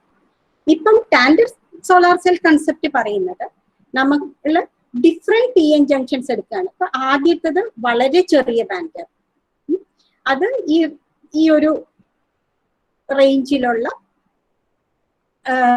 റേഡിയേഷൻ അബ്സോർബ് ചെയ്യും. കാരണം നമ്മൾ 1.5 ബാൻഡ് ഗ്യാപ്പ് വെച്ചാൽ 1.5 വരെ ഉള്ളത് ട്രാൻസ്മിറ്റ് ചെയ്ത് പോവുകയുള്ളൂ, ഉപയോഗിക്കില്ല. 1.5 മുകളിലോട്ടുള്ളതേ നമുക്ക് ഉപയോഗിക്കാൻ പറ്റില്ല. അപ്പൊ വളരെ ചെറിയ ബാൻഡ് ഗ്യാപ്പ് ഉള്ള സിലിക്കൺ 1.1 ആണ്, അതിലും താഴെ ബാൻഡ് ഗ്യാപ്പ് ഉള്ള മെറ്റീരിയൽ ഒക്കെ ഉപയോഗിച്ച് നമ്മളൊരു ബോട്ടം സെൽ ഉണ്ടാക്കുന്നു. നമ്മളൊരു മിഡിൽ സെൽ ഉണ്ടാക്കുന്നു, അതിലെക്കാട്ടിലും കൂടുതൽ അതിന്റെ മുകളിൽ അങ്ങനെ ഡിഫറെന്റ് ലെയേഴ്സ് ആയിട്ട് ചെയ്യാണ്. സോ ദാറ്റ് ആ വിസിബിൾ സ്പെക്ട്രത്തിന്റെ ഓരോ ഭാഗവും നമുക്ക് എഫിഷ്യന്റ് ആയിട്ട് അബ്സോർബ് ചെയ്യാൻ പറ്റുന്ന വിധത്തിൽ. അപ്പൊ ഇങ്ങനെ ചെയ്യുന്ന സമയത്ത് നമുക്കുള്ള ബെനിഫിറ്റ് എന്താന്ന് വെച്ചാൽ നമുക്ക് ഇഫക്റ്റീവായിട്ട് ടാപ്പ് ചെയ്തെടുക്കാൻ പറ്റും എഫിഷ്യൻസി. നമ്മളിവിടെ ട്രാൻസ്മിഷൻ ലോസും കുറയ്ക്കുകയാണ്, തെർമലൈസേഷൻ ലോസും കുറയ്ക്കുകയാണ് ചെയ്യുന്നത്. അപ്പൊ ഒരു സിലിക്കന്റെ കേസ്, ഇത് നമുക്ക് സെയിം ടൈപ്പ് ഓഫ് മെറ്റീരിയൽ ഉപയോഗിച്ച് ചെയ്യാം, different type of material multi junction ആയിട്ട് ചെയ്യാം, ഡിഫറെന്റ് മെറ്റീരിയൽസിന്റെ ജംഗ്ഷൻ ഉപയോഗിച്ചിട്ടും നമുക്ക് ചെയ്തെടുക്കാൻ പറ്റും. അപ്പൊ ഒരു സിംഗിൾ ജംഗ്ഷൻ സിലിക്കൺ സോളാർ സെല്ലിന് മാക്സിമം എത്താൻ പറ്റുന്ന efficiency with all the anti reflection coating, optical ലോസസും കൂടെ കുറയ്ക്കുന്നതുകൊണ്ടാണ് 24-ന് 29-ലേക്ക് നമ്മൾ പുഷ് ചെയ്തത്. This is 29%. നമ്മളിപ്പോൾ ഓൾറെഡി 26%ഓളം എത്തിക്കഴിഞ്ഞു. ഇതൊരു തിയററ്റിക്കൽ മാക്സിമം ആണ്. 29% ആണ് നമുക്ക് എത്താൻ പറ്റുന്നത്. പക്ഷെ if you increase it to 2 cell, 2 സെല്ലിന്റെ കോമ്പിനേഷൻ ആക്കുകയാണെങ്കിൽ you will get 42.5%. Maximum efficiencies ആണ് പറയുന്നത് കേട്ടോ. 3 സെൽ ആക്കുകയാണെങ്കിൽ 47.5% എഫിഷ്യൻസി വരെ നമുക്ക് എന്ത് ചെയ്യാൻ പറ്റും, ഈ ഒരു ടാൻഡം സെൽ കൺസെപ്റ്റിൽ റീച്ച് ചെയ്യാൻ പറ്റും. ടാൻഡം സെൽ ചെയ്യുമ്പോഴുള്ള ഒരു മേജർ ഡിഫിക്കൽറ്റി എന്ന് പറയുന്നത് പല മെറ്റീരിയൽ ഉപയോഗിക്കുമ്പോൾ നമുക്ക് അതിൽ വരുന്ന ലാറ്റിസ് മിസ്മാച്ചും വർക്ക് ഫംഗ്ഷനിലുള്ള ഡിഫറൻസും ഒക്കെയാണ് നമ്മളെ അതിനെ എഫക്ട് ചെയ്യാറുള്ളത്. അപ്പൊ സെയിം ടൈപ്പ് ഓഫ് മെറ്റീരിയൽ ഉപയോഗിച്ച് തന്നെ നമുക്ക് ചെയ്യാൻ പറ്റുമോ എന്ന് നമുക്ക് നോക്കാം. അപ്പം സിലിക്കന്റെ ബാൻഡ് ഗ്യാപ്പ് നമുക്കറിയാം 1.1 ആണ് അല്ലേ. ആ സിലിക്കന്റെ ബാൻഡ് ഗ്യാപ്പ് കൂട്ടിയാലല്ലേ നമുക്ക് ഡിഫറെന്റ് ബാൻഡ് ഗ്യാപ്പ് ഉള്ള മെറ്റീരിയൽസ് ഉണ്ടാക്കിയാലല്ലേ നമുക്ക് ഈ ടാൻഡം സോളാർ സെൽസ് ജനറേറ്റ് ചെയ്യാൻ പറ്റുള്ളൂ. അപ്പൊ എങ്ങനെ സിലിക്കന്റെ ബാൻഡ് ഗ്യാപ്പ് നമ്മൾ മാറ്റും? ഇപ്പൊ സിലിക്കന്റെ ബാൻഡ് ഗ്യാപ്പ് ചേഞ്ച് ചെയ്യണമെങ്കിൽ നമ്മൾ പറഞ്ഞിട്ടുണ്ട് എന്ത് ചെയ്താൽ മതി, സിലിക്കന്റെ size if it can reduce below its Bohr exciton radius. You know what is exciton അല്ലെ? ബൗണ്ട് സ്റ്റേറ്റിൽ എക്സൈറ്റഡ് ഒരു ഇലക്ട്രോൺ ഹോൾ പെയർ എക്സൈറ്റഡിൽ if it is still coulombically bound, അത് തമ്മിലുള്ള ഡിസ്റ്റൻസ് സ്റ്റിൽ കുലൂമിക്കലി ബൗണ്ട് ആയിട്ട് ഒരു എക്സൈറ്റഡ് സ്റ്റേറ്റിൽ ഉണ്ടാകുമ്പോൾ അത് തമ്മിലുള്ള ഡിസ്റ്റൻസിനെയാണ് നമ്മൾ ബോർ എക്സൈറ്റോൺ റേഡിയസ് എന്ന് പറയുന്നത്. And Bohr exciton radius of silicon is 4.9 nanometre. ആ 4.9 നാനോമീറ്ററിനെക്കാട്ടിലും ചെറിയ പാർട്ടിക്കിൾ സൈസിലേക്ക് ഞാൻ കൊണ്ടുവരികയാണെങ്കിൽ I can vary the band gap of that material. അപ്പൊ ഇത് ഡിഫറെന്റ് മെട്രിക്സിൽ, ഇതിപ്പോ ഞാൻ ഇവിടെ ചെയ്തിരിക്കുന്നത് സിലിക്കൺ ക്വാണ്ടം ഡോട്ട് ഫോം ചെയ്യാണ് ചെയ്തിരിക്കുന്നത്. അത് ഡിഫറെന്റ് മെട്രിക്സിൽ ചെയ്യാൻ പറ്റും, like silicon carbide, silicon nitrate, silicon oxide. കാരണം അഗ്ലോമറേറ്റ് ചെയ്ത് പോകാൻ പാടില്ലല്ലോ, അതുകൊണ്ട് വേറൊരു ഡൈഇലക്ട്രിക് മെട്രിക്സിലാണ് നമ്മൾ സിലിക്കൺ ക്വാണ്ടം ഡോട്ട് ഫോം ചെയ്യുന്നത്.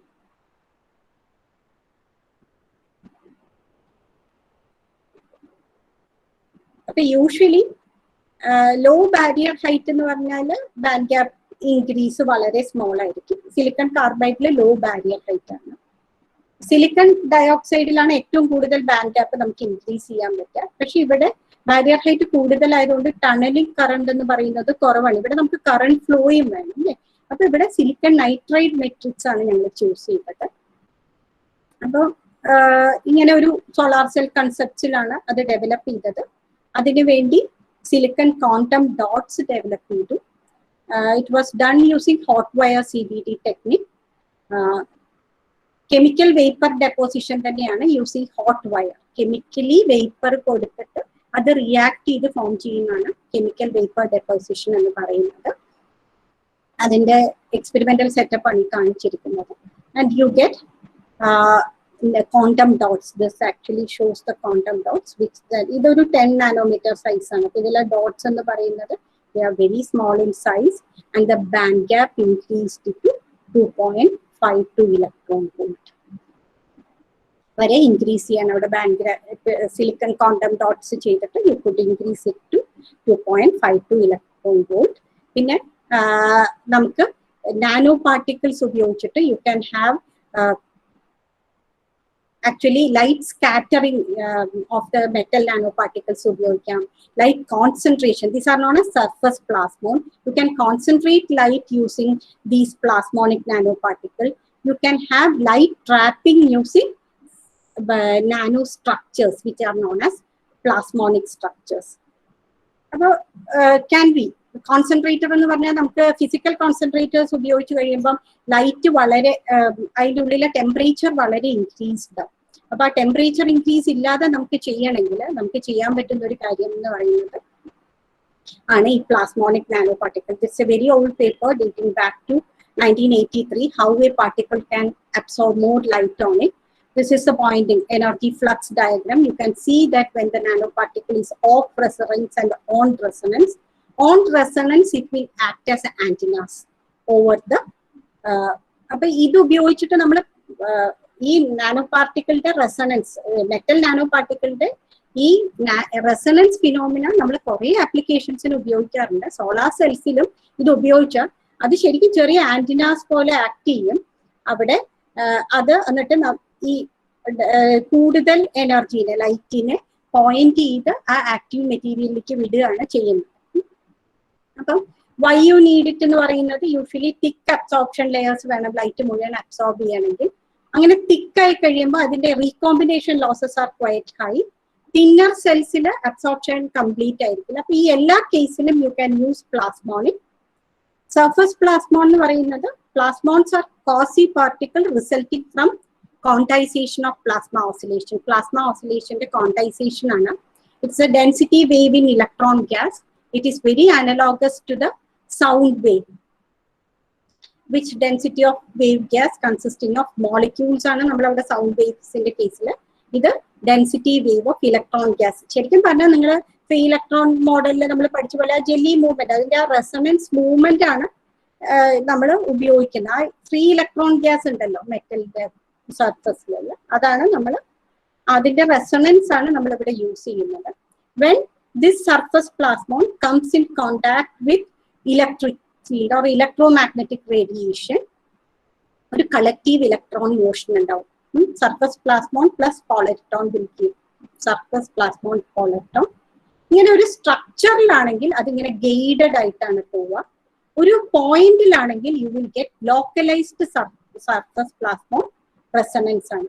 സർഫസ് പ്ലാസ്മോൺ റെസണൻസിന്റെ പ്രത്യേകത എന്ന് പറഞ്ഞാൽ it forms on the junction between മെറ്റലിന്റെ ഡൈഇലക്ട്രിക് ഇത് ലെസ് ദാൻ 1 ആണ് അല്ലെ, എപ്സിലോൺ ലെസ് ദാൻ 1 ആണ്. ഡൈഇലക്ട്രിക്കിന്റെ എപ്സിലോൺ ഗ്രേറ്റർ ദാൻ 1 ആണ്. അവര് തമ്മിലുള്ള ജംഗ്ഷനിൽ ഈ വേവ് ശരിക്കും പറഞ്ഞാൽ കൂടുതൽ ഇത് ചെയ്യുക ഡൈഇലക്ട്രിക്കിലേക്കാണ്. The wave electric field strength exponentially drops exponentially with the distance from the surface like an evanescent wave. ശരിക്കും ഇതൊരു ആ ഇവാനിസെന്റ് കമ്പോണന്റ് നമുക്കറിയാം, മെറ്റലിൽ വന്ന് വീണ് കഴിഞ്ഞാൽ റിഫ്ലക്ട് ചെയ്യാണ് ചെയ്യുന്നത്. റിഫ്ലക്ഷന് മുമ്പ് there is an evanescent component of wave going through. ആ ഇവാനിസെന്റ് കമ്പോണന്റിനെ ലോങ്ങർ ടൈം ആ ജംഗ്ഷനിൽ കീപ്പ് ചെയ്യാണ് ചെയ്യുന്നത്. It actually direct towards the active material, solar സെല്ലിന്റെ മെറ്റീരിയലിലേക്ക് ആക്കും. അപ്പൊ അതിലേക്ക് ഫോക്കസ് ചെയ്യും. അപ്പൊ ചെറിയ ആന്റിന അവിടെ നിൽക്കുന്ന പോലെയാണ് ഈ മെറ്റൽ നാനോ പാർട്ടിക്കിൾസ് ആക്ട് ചെയ്യുന്നത്. And one of the great advantages is that it has got a greater momentum than free photon of the same frequency omega. Surface plasmon has got a greater momentum. What advantage does it have? ഇതിന് direct absorption facilitate ചെയ്യാൻ പറ്റും. നമുക്കറിയാം silicon ഒക്കെ indirect band gap materials ആണ്. അപ്പൊ അങ്ങനെയുള്ള indirect band gap മെറ്റീരിയലില് near band എഡ്ജില്, ബാൻഡിന്റെ അവിടെ എഡ്ജില് അബ്സോർപ്ഷൻ വളരെ കുറവായിരിക്കും. കാരണം it needs a phonon assistance to have the absorption. അപ്പൊ ഇതിന്റെ മൊമെന്റം ഫാക്ടർ ഗ്രേറ്റർ ആയതുകൊണ്ട് തന്നെ it can facilitate more absorption in the near band gap. And the resonance frequency, it depends upon lot many factors. This is used density of electron, particle size, particle shape, surface coverage, dielectric constant of the medium, etc. These are actually silver nanoparticle on state of earth solar cell. Solar cell inde molilla texturing inde molilla kodutirikkannatanu. Appo ee near band gap il idu quantum efficiency aanu kaanichirikkunnathu. Adu കൂട്ടാൻ absorption കൂടുതലാണ് ഈ nano particle induce ചെയ്യുക. This is our work on silver nano particles on silicon solar cells. അതുപോലെ തന്നെ ഈ silver nano particle was coated on indium sulfide, which is actually a buffer layer in solar cell. You can see that how the photocurrent increased by using this silver nanoparticles over the indium sulfide layer. This is again an accident. This is all full spray. We spray paint ഒക്കെ ചെയ്യും. അതുപോലെ ചെയ്തിട്ട് copper indium sulfide ഒരു solar cell ഉണ്ടാക്കിയതാണ്. അതിന് 9.5% efficiency ഉണ്ട്. ഇത് 2006 പേപ്പറാണ്. 9.5% efficiency ഉണ്ടായിരുന്നു. And without this nanoparticle coating, the efficiency was very low. It was as low as 2.5%. അവിടെ നിന്ന് 9.5% എഫിഷ്യൻസിയിലേക്ക് ബൂസ്റ്റ് ചെയ്യാൻ ഈ ഒരു പ്ലാസ്മോണിക് ഇഫക്റ്റിന് പറ്റിയിട്ടുണ്ട്. Now the another concept is hot carrier cells. ഇതൊക്കെ ഞാൻ കൺസെപ്റ്റ് മാത്രം പറഞ്ഞ് ഓടിച്ചോടിച്ചു വിടാം. ഹോട്ട് കാരിയർ സെൽസ് എന്ന് പറഞ്ഞാൽ ഒന്നുമില്ല, നമ്മൾ പറഞ്ഞിരുന്നു ബാൻഡ് ഗ്യാപ്പിനെക്കാട്ടിലും കൂടുതൽ എനർജി ഉണ്ടെങ്കിൽ ഒരു ഹയർ സ്റ്റേറ്റിലേക്കാണ് അത് എക്സൈറ്റഡ് ആവുക. അവിടെ നിന്ന് അത് ഫോൺ ഓൺ ട്രാൻസിഷൻ വഴി ഈ ബാൻഡ് എഡ്ജിലേക്ക് വരും. അത് കഴിഞ്ഞ് അത് ഫ്ലോ ചെയ്യുകയാണ് ചെയ്യുക.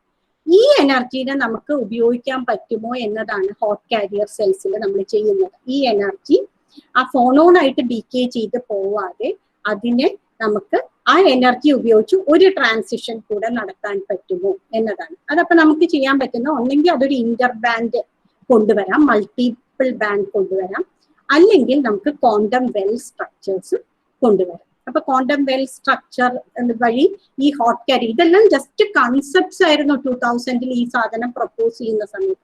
Now people are working on it and many products have come out. അതൊരു മാർക്കറ്റിംഗ് ലെവലിലായിട്ടില്ലെങ്കിലും many promising products have come out. അപ്പൊ ഇതൊരു ക്വാണ്ടം വെൽ സ്ട്രക്ചേഴ്സ് ആണ് നമ്മൾ ഈ ഹോട്ട് കാരിയർ സോളാർ സെൽസിന് വേണ്ടി ഉപയോഗിക്കുന്നത്. മൾട്ടിപ്പിൾ ബാൻഡ് വഴി കുറെ ബാൻഡ് ഉണ്ട്, ഇന്റർമീഡിയറ്റ് ബാൻഡ് ഗ്യാപ്പിന്റെ ഇടയ്ക്ക് ഇന്റർമീഡിയറ്റ് ഡിഫക്ട് ലെവൽ ബാൻഡ്സ് ഉണ്ടാക്കിയാലും നമുക്ക് ചെയ്യാൻ പറ്റും. ഈ ക്വാണ്ടം വെൽ ടൈപ്പ് സ്ട്രക്ചേഴ്സ് ഉപയോഗിച്ചിട്ട് നമുക്ക് ഇത് അച്ചീവ് ചെയ്യാൻ പറ്റും. ഇത് ഞങ്ങൾ ചെയ്തിട്ടുള്ള ഒരു silicon nitrate amorphous silicon quantum well structure ആണ്. എഗെയിൻ ഹോട്ട് വയർ CVD വെച്ചിട്ട് തന്നെയാണ് ചെയ്തിരിക്കുന്നത്. പിന്നെ you can have up conversion and down conversion. എന്താണ് അപ്പ് കൺവേർഷൻ? നമ്മൾ പറഞ്ഞു ബാൻഡ് ഗ്യാപ്പിന് താഴെയുള്ള എനർജി നമുക്ക് യൂസ് ചെയ്യാൻ പറ്റില്ല. അപ്പൊ അതിലെ രണ്ട് വേവിനെ കമ്പൈൻ ചെയ്തിട്ട് നമുക്കൊരു അപ്പായിട്ട് കൺവേർട്ട് ചെയ്ത് കിട്ടുന്നു. അതുപോലെ കൂടുതലുള്ള എനർജി വളരെ കൂടുതലുള്ളതിനെ കുറച്ചാക്കിയിട്ട് അതും രണ്ടെണ്ണം ആക്കി മാറ്റുകയാണെങ്കിൽ നമുക്കത് മോർ എഫക്റ്റീവ്ലി യൂസ് ചെയ്യാൻ പറ്റും. അതിനെയാണ് അപ്പ് ആൻഡ് ഡൗൺ കൺവേർഷൻ എന്ന് നമ്മൾ പറയുന്നത്. So we usually use core shell type of nanoparticles. നാനോയുടെ കോറും ഷെല്ലും ഡിഫറെന്റ് ടൈപ്പ് ഓഫ് പാർട്ടിക്കിൾസ് ഉപയോഗിച്ചിട്ടാണ് നമ്മൾ ഇത് ചെയ്യുന്നത്. ഈ പറയുന്ന എല്ലാ കാര്യത്തിനും ഇതിൽ മാത്രമല്ല കേട്ടോ ആപ്ലിക്കേഷൻ. ഇപ്പൊ പ്ലാസ്മോണിക്സ് നമ്മൾ ബയോളജിക്കൽ ആപ്ലിക്കേഷൻസിന് ഉപയോഗിക്കുന്നുണ്ട്. ഇത് ഈ കോർ ഷെല്ലായിട്ട് അപ്പ് ആൻഡ് ഡൗൺ കൺവേർഷൻ നമ്മൾ ഇപ്പൊ ഈ NIR എമിഷൻ ഇല്ലേ, ടാർഗറ്റ് ചെയ്തിട്ട് ഈ NIR എമിഷൻ ഉപയോഗിച്ചിട്ടാണ് ടാർഗറ്റ് ചെയ്ത് ക്യാൻസർ സെൽസിനെ ഇറേഡിയേറ്റ് ചെയ്യാനൊക്കെ നമ്മൾ ഉപയോഗിക്കുന്നതാണ് ഇങ്ങനെയുള്ള കോഷൽ അറേഞ്ച്മെന്റ് ഡൗൺ കൺവേർഷൻ വെച്ചിട്ട് നമ്മൾ ചെയ്യാറുണ്ട്. കാരണം അത് ഹീറ്റ് ആണ് വരുന്നത്. അപ്പൊ ഇത് നമ്മൾ ഇവിടെ ഞാൻ പറയുന്നത് സോളാർ സെല്ലിന്റെ പെർസ്പെക്റ്റീവിലാണെങ്കിലും it's used in other field also. നമ്മൾ പറഞ്ഞ എല്ലാ കാര്യങ്ങളും ടാൻഡം അല്ലാതെ ബാക്കി പറഞ്ഞ എല്ലാ കാര്യങ്ങളും പല അധികം ഫീൽഡ്സിൽ നമ്മൾ ഉപയോഗിക്കുന്നുണ്ട്. അപ്പൊ ഒരു കോർ ഷെൽ, ഇതിന്റെ കോർ ഒരു മെറ്റീരിയൽ കൊണ്ടായിരിക്കും, ഇതൊരു മെറ്റീരിയൽ കൊണ്ടായിരിക്കും. അപ്പം ഇവിടെ അൾട്രാവയലറ്റും ഇതും കൂടെ ചേർത്തിട്ട് നമുക്കൊരു അപ്പ് കൺവേർഷൻ ഓർഡറിൽ കിട്ടുന്നു. ഇവിടെ ഇതിനെ ഡൗൺ കൺവേർഷൻ TNM എന്നുള്ളതിനെ മാറ്റുന്നു. അതുപോലെ ഇവിടെ ഹൈ ആയിട്ടുള്ള ഒരു വേവ് ലെങ്ത് വെച്ചിട്ട് നമ്മൾ ബ്ലൂ, ഗ്രീൻ, നിയർ ഇൻഫ്രാറെഡ് ഒക്കെ ആയിട്ട് അതിനെ സ്പ്ലിറ്റ് ചെയ്തെടുക്കുന്നു. അതിനൊരു കോർഷ്യൽ അറേഞ്ച്മെന്റ് ആണ് നമ്മൾ ഉപയോഗിക്കുന്നത്.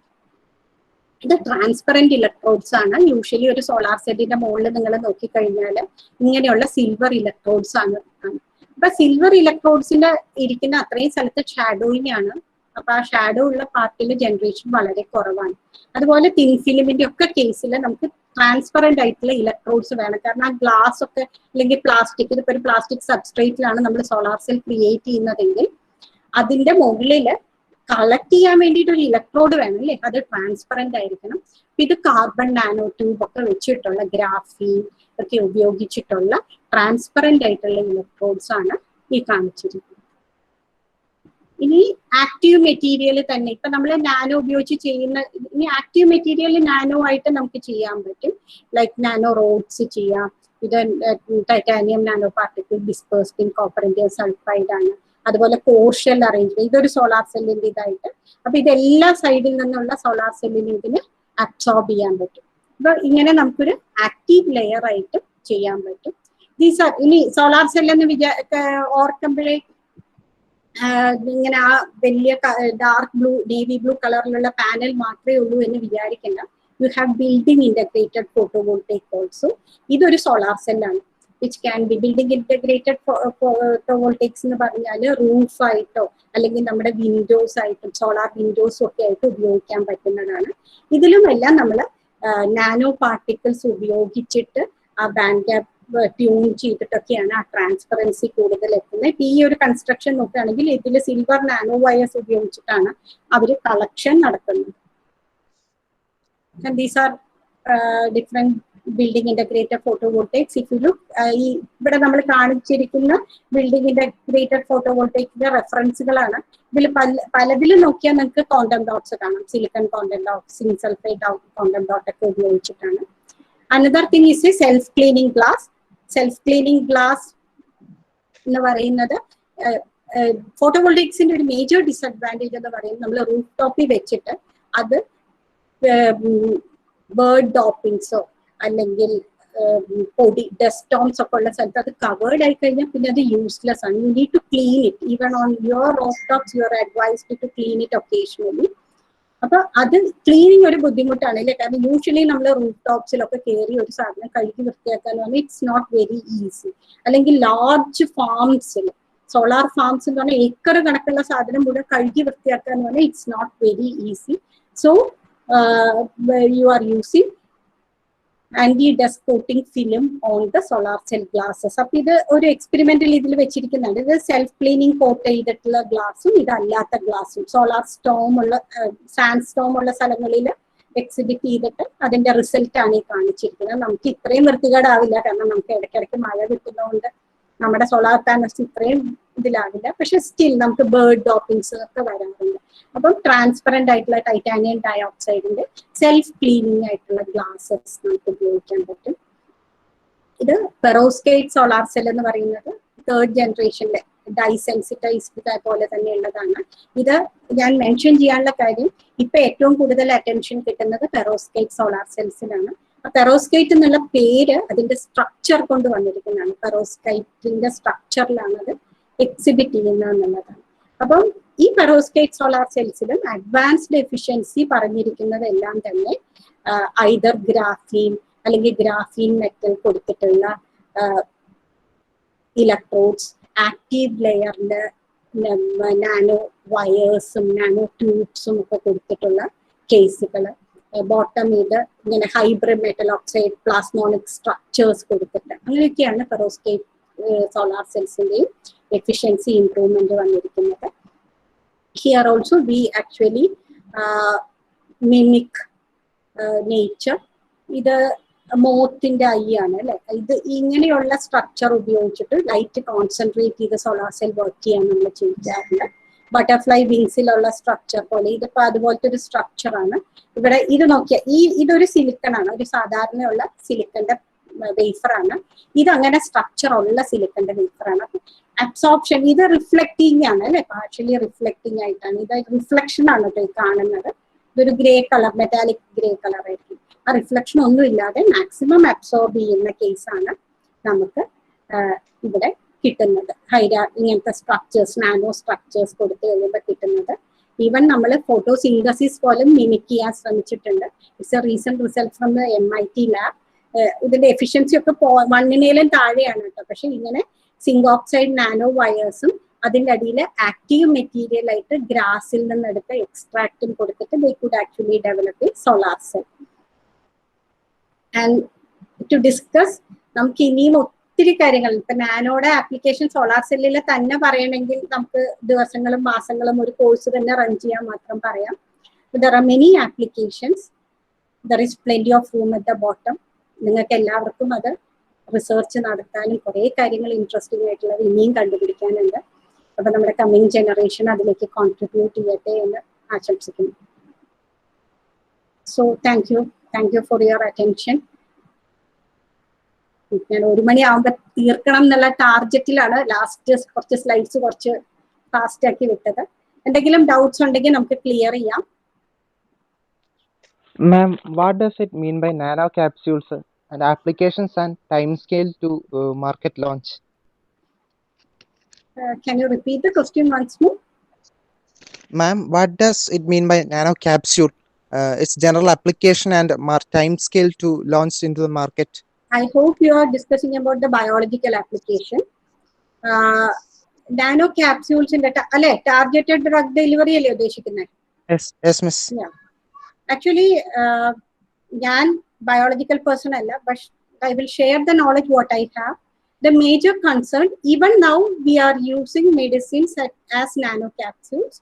പക്ഷേ അതിന്റെ ഒരു മേജർ കൺസേൺ എന്ന് പറയുന്നത്, ഞാൻ ആ സ്ലൈഡിൽ കാണിച്ചിരുന്നു, ഒരു മേജർ കൺസേൺ എന്ന് പറയുന്നത് ഈ നാനോ പാർട്ടിക്കിൾസിന്റെ excretion, how far it is going to absorb, ഏതൊക്കെ അതർ സിസ്റ്റംസിനെ അതിന് അഫക്ട് ചെയ്യും, അതിന്റെ ഹെൽത്ത് അസാഡ്സിനെ കുറിച്ച് വി ആർ നോട്ട് സ്റ്റഡി.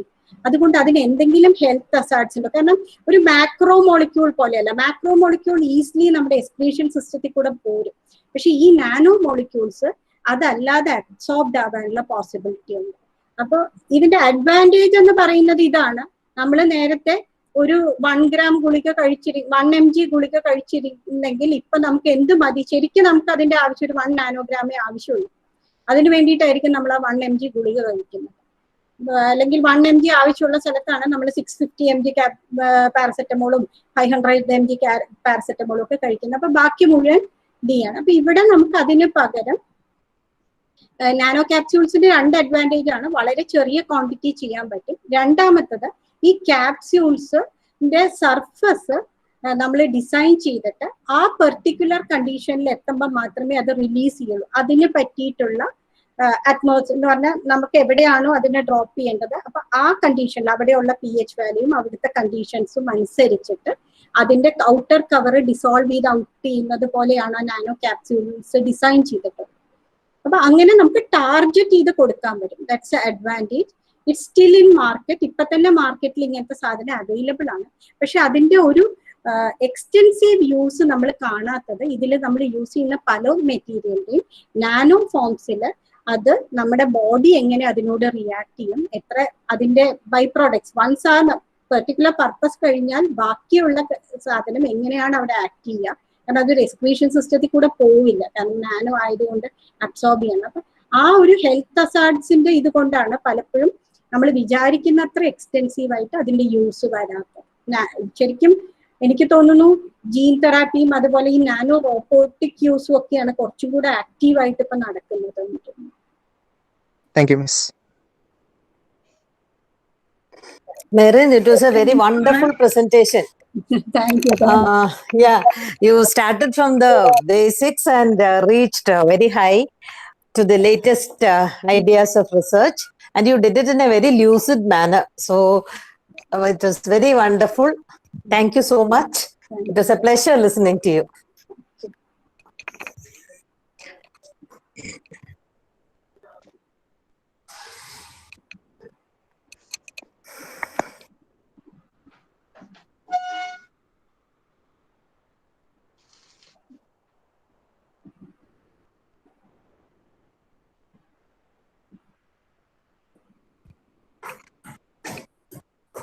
എന്തെങ്കിലും സംശയം ഉണ്ടോ? Thank you.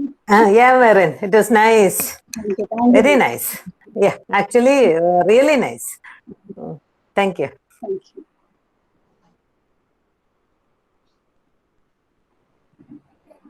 എന്തെങ്കിലും ഉണ്ടോ? നിങ്ങൾക്ക് മലയാളത്തിൽ ഇന്ററാക്ട് ചെയ്യാം. എനിക്ക് അറിയുന്ന കാര്യങ്ങൾ പറഞ്ഞുതരാം. എന്തെങ്കിലും സംശയം ഉണ്ടെങ്കിൽ ചോദിച്ചോളൂ.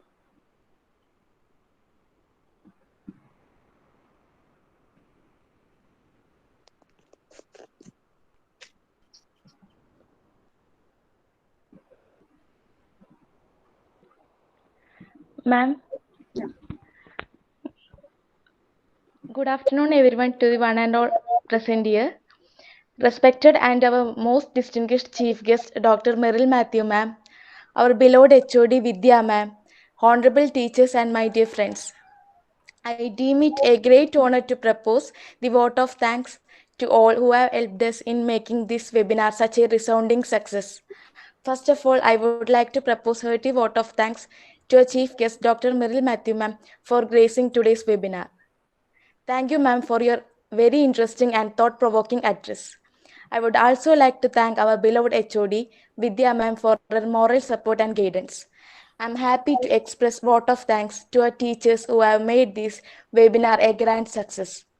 Finally, the wonderful students who have turned up in such great numbers, not only from our college but also from other colleges. Thank you so much for your cooperation. Once again, I thank all for your cordial cooperation. Thank you, ma'am. Thank you. Thank you very much. Thank you for inviting me for this presentation so that I could interact with you. Thank you very much.